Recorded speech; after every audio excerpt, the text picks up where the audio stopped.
নমস্কার বন্ধুরা, আশা করি সকলেই ভালো আছেন। তো আমি আজ চলে এসেছি আপনাদের সাথে একটা নতুন ব্লগ নিয়ে। তো আমাদের এখানে ফলা অমাবস্যাতে মা কালীর পুজো ছিল, তা কালী পুজোর কিছু ভিডিও আপনাদের সাথে শেয়ার করব। আমাদের এখানে মা মণ্ডলা মায়ের কালী পুজো। তো কালী পুজোতে আমরা এসেছিলাম, পুজো শুরু হয়ে গেছে, পুজো শুরু হতে দেরি আছে এখনও।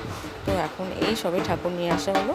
তো আমার ছেলে গেছিলো, আমার ছেলে কাঁসর বাজাচ্ছে, ও খুবই বায়না করছিল, তাই নিয়ে কাঁসর বাজাচ্ছিল, কিছুতেই বাড়ি আসতে চাইছিল না। ঠাকুর মশাই এসে গেছে, পুজোর জোগাড় শুরু হয়ে গেছে। বাড়িতে লুচি আলুর দম করা হয়ে গেছে, করে রেখে ঠাকুর দেখতে যাবো, ঠাকুর পুজো দেখতে যাবো বলে রেডি করে নিলাম। হয়ে গেছে, হয়ে যাওয়ার পর এবার আমরা চলে এলাম মা কালীর পুজো দেখতে। পুজো আর কিছুক্ষণ পরেই শুরু হবে।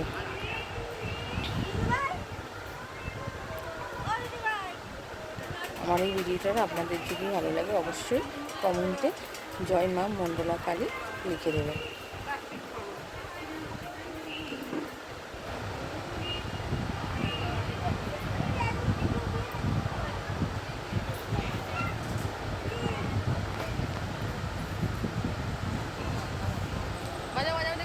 ছেলে চুপ করে বসে আছে, এবার কাঁসর বাজাচ্ছে, কাঁসর বাজাতে বাজাচ্ছে দেখে।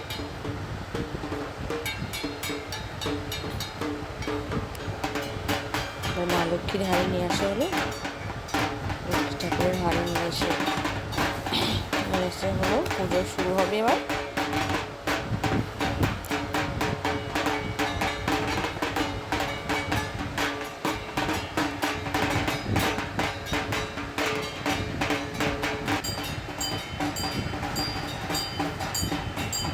ঠাকুর মশাই এবার পুজো শুরু করে দেবে, সবই রেডি হয়ে গেছে।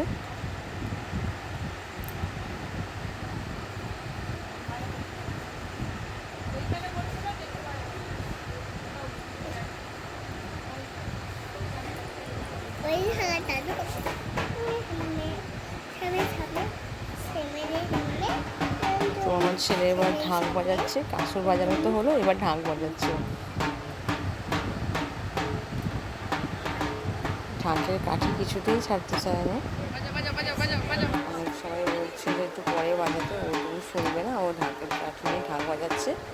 তো ঢাক বাজাতে বাজাতে ওর এতই ভালো লাগছে যে ঢাকটাকে ছেড়েও বাড়ি আসতে চায়নি, কান্নাকাটি করছিল। পুজো শুরু হয়ে গেছে, ঠাকুরমশাই মন্ত্র বলা শুরু করে দিয়েছে। তো পুষ্পাঞ্জলি দেবে বলে তো ঢাকের আওয়াজে সব শুনতে পাচ্ছে না, তাই বারণ করছে, তাই ওকে জোর করে চুপ করে নিয়ে চুপ করানো হলো।